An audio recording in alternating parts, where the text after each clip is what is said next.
Hello guys, nandito ako ngayon sa pinyahan na aking tinabasan. Ayan o, ganito kalawak o. Tingnan to. Lawak niyan.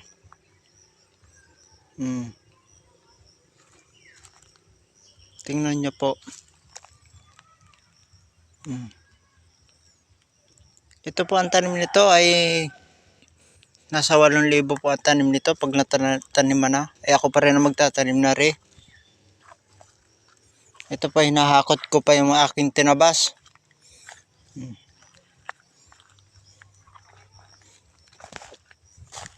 Ito yung mga tinabas ko pang hahakutin oh.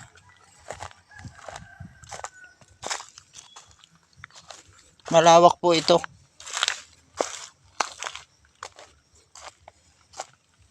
Ito pa po, yung aking tinabasan pa.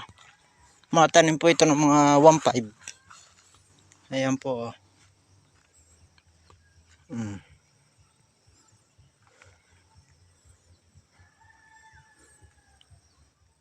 Ito po.